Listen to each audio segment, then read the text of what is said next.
أعوذ بالله من الشيطان الرجيم. بسم الله الرحمن الرحيم. يا بني إسرائيل اذكروا نعمتي التي أنعمت عليكم وأني فضلتكم على العالمين.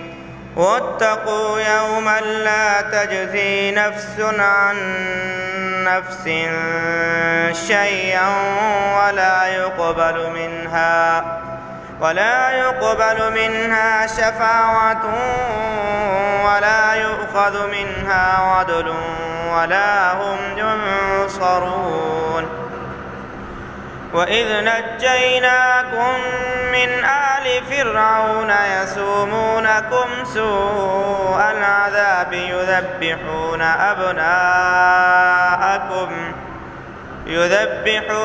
أبناءكم ويستحيون نساءكم وفي ذلكم بلاء من ربكم عظيم. وإذ فرقنا بكم البحر فأنجيناكم وأغرقنا آل فرعون وأنتم تنظرون. وإذ واعدنا موسى 40 ليلة ثم اتخذتم العجل من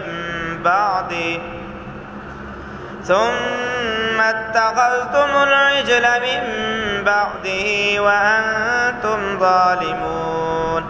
ثم عفونا عنكم من بعد ذلك لعلكم تشكرون. وإذ آتينا موسى الكتاب والفرقان لعلكم تهتدون. وإذ قال موسى لقومه يا قوم إنكم ظلمتم أنفسكم باتخاذكم العجل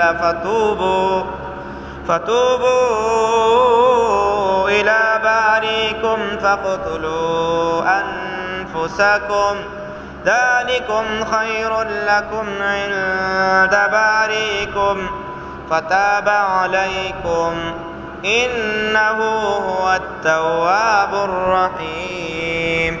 وإذ قلتم يا موسى لن نؤمن لك حتى نرى الله جهرة فأخذتكم الصاعقة وأنتم تنظرون.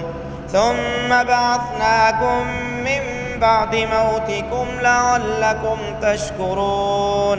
وظللنا عليكم الغمام وأنزلنا عليكم المن والسلوى كلوا من طيبات ما رزقناكم وما ظلمونا ولكن كانوا أنفسهم يظلمون.